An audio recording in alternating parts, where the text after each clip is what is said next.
Hello everyone, welcome to my channel पर नए हो तो चैनल को सब्सक्राइब करें और मुझे सपोर्ट करें। तो बिना किसी देरी के शुरू करते इस ड्रामा का हिंदी एक्सप्लेनेशन का एपिसोड 2। तो एपिसोड की शुरुआत में दिखाते हैं कि चायुंग को पकड़कर सिक्योरिटी ऑफिसर सिक्योरिटी रूम में लेकर जाते हैं और वहां पर उससे ये पूछा जाता है कि तुम किस एडवर्टाइजिंग कंपनी के लिए काम करते हो और उसकी आइडेंटिटी से रिलेटेड कई तरह के क्वेश्चंस पूछे जाते हैं। लेकिन चायुंग उन्हें कोई भी जवाब नहीं देता, बल्कि सीसीटीवी फुटेज को वो बहुत ध्यान से देख रहा होता है। तभी उससे एक जगह पे युनसुक दिखाई देती है, जो कि सेमिनार खत्म होने के बाद रिसेप्शन पर आकर पेशेंट की अपॉइंटमेंट लिस्ट चेक कर रही होती है। और तभी चायुंग कहता है सिक्योरिटी गार्ड से कि मुझे भी इसके अंदर जाना है क्योंकि मुझे उस डॉक्टर से बात करनी है, तो इसलिए प्लीज तुम इसे खोल दो। और चायुंग की ये सारी बातें सुनकर सिक्योरिटी ऑफिसर्स हंसने लग जाते हैं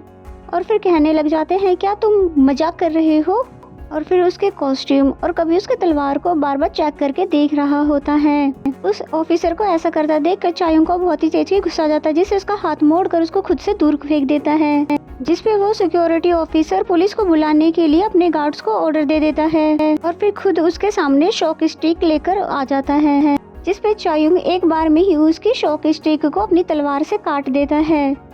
जिसके ऐसा करने पर वो सिक्योरिटी गार्ड और भी ज्यादा डरने लग जाता है। दूसरी तरफ युनसुक जो कि टीवी की स्क्रीन से तभी गायब हो जाती है क्योंकि वो हॉस्पिटल में आए नए टूल्स को मैनेजर के साथ वहां पर चेक करने गई होती है। तभी उसे ढूंढते हुए चायुंग भी वहां आ पहुंचता है और फिर उसके पास जाकर बोलता है कि एक पेशेंट की कंडीशन बहुत ही ज्यादा सीरियस है और उसके गले की कुछ नसें कट चुकी है, क्या तुम उसका इलाज कर सकती हो। जिसपे युनसु अपने मैनेजर से कहती है धीरे आवाज में, मुझे लगता है ये कोई पागल है। जिसपे वो मैनेजर बोलता है कि मुझे तो ऐसा लगता है कि वो जानबूझकर तुमसे बातें बढ़ाने के लिए ऐसी हरकतें कर रहा है। और फिर ये सुनते ही युनसुक बिना कुछ कहे चायुंग से वहां से जाने लग जाती है। तभी चायुंग उसका रास्ता रोक लेता है और फिर तभी सिक्योरिटी ऑफिसर भी पुलिस को लेकर वहां पर आ जाता है और फिर उसकी तरफ इशारा करते हुए बोलता है कि ये वही आदमी है जो कि गैर कानूनी हथियार लेकर सभी लोगों को डरा रहा है। जिसपे पुलिस ऑफिसर चायुंग को उसको सरेंडर करने के लिए कहने लग जाता है और फिर तभी चायुंग उस तलवार को निकाल लेता है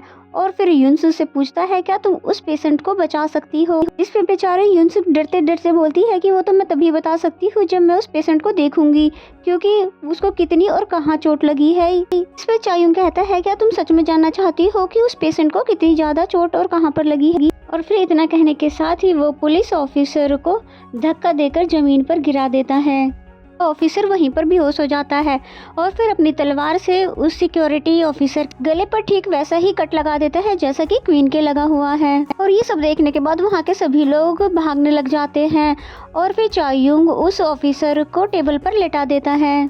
और फिर युनसु से कहता है कि मेरे पेशेंट के गले पर ठीक ऐसा ही कट लगा हुआ है और क्या तुम इसे ठीक कर सकती हो। तुम बिल्कुल रिलैक्स होकर इसका इलाज करो और अगर तुम इसको ठीक नहीं कर पाई तो मैं और किसी आदमी का गला काट कर तुम्हें उसको ट्राई करने के लिए दूंगा। उसकी बातें सुनकर तो मैनेजर हक्का बक्का रह जाता है और युनसु तो बहुत ही ज्यादा डर जाती है और फिर जल्दी जल्दी से अपने सारे ऑपरेशन वाले टूल्स लेकर मैनेजर के साथ ऑपरेशन करना शुरू कर देती है।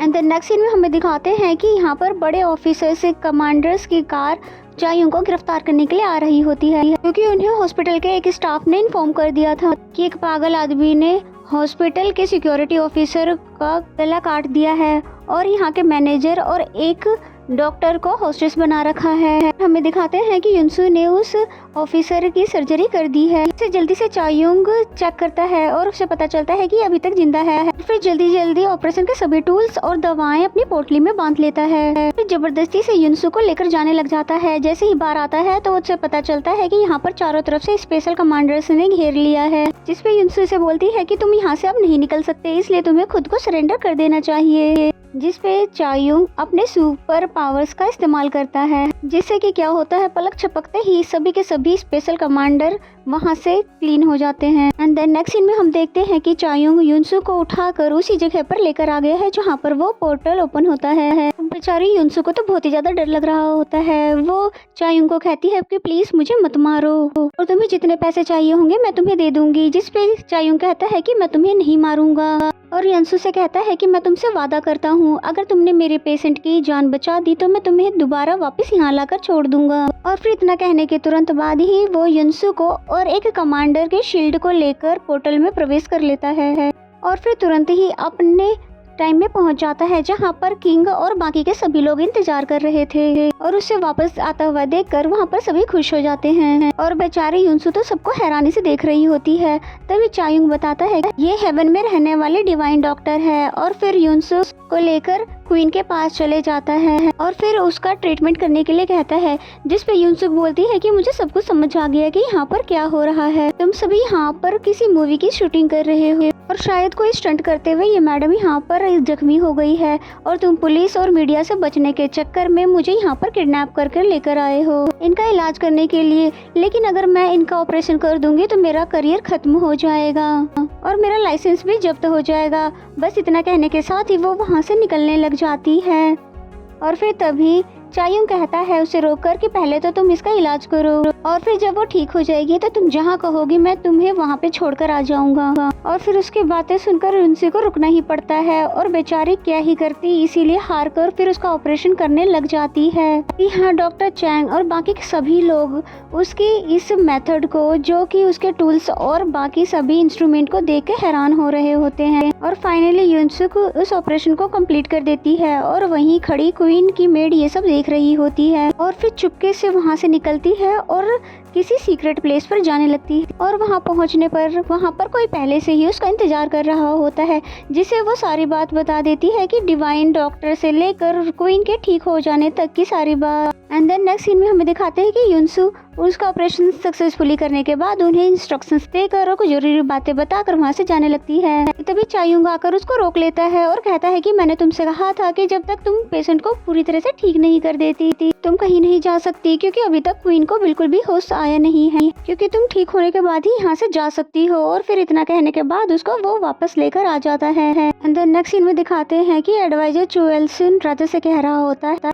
कि हेवन से आई हुई डिवाइन डॉक्टर जिसने मरती हुई क्वीन को जिंदा कर दिया है, क्योंकि गॉड ने हमारी मदद के लिए उन्हें भेजा है तो हम उनको वापस क्यों जाने दें। इस पे वहीं खड़ा चायुंग कहता है कि क्योंकि मैंने उनसे वादा किया है कि जैसे ही क्वीन ठीक हो जाएगी तो मैं उनको वापस से हेवन में छोड़ आऊंगा। जिस पे चायुंग की बातों को अनसुना करते हुए एडवाइजर चुएलसुन राजा को समझाने लग जाते हैं कि अगर डिवाइन डॉक्टर हमारे साथ कोरियो पैलेस में जाकर रहने लगे तो हमारी कंट्री की पोजीशन हाई हो जाएगी, क्योंकि हमारे पास हेवन से आई हुई डिवाइन डॉक्टर होगी। एंड देन नेक्स्ट सीन में हमें इस ड्रामे के मेन विलन को दिखाया जाता है जिसका नाम योक्चुल सू है, जिसको उसका सर्वेंट मसाज दे रहा होता है कि तभी उसका भाई वहाँ पर आता है। इसका नाम क्योन है, जिसे जी चोली ये ऑर्डर देता है कि वो जाकर सभी कोरियो दरबारियों को ये खबर दे दे कि कोरियो जाते वक्त रास्ते में ही प्रिंसेस ऑफ युवान की मर्डर हो चुकी है। और ये सुनने के साथ ही क्योन तुरंत ऑर्डर को फॉलो करते हुए वहाँ से निकल जाता है और जी चियोल का सबसे छोटा भाई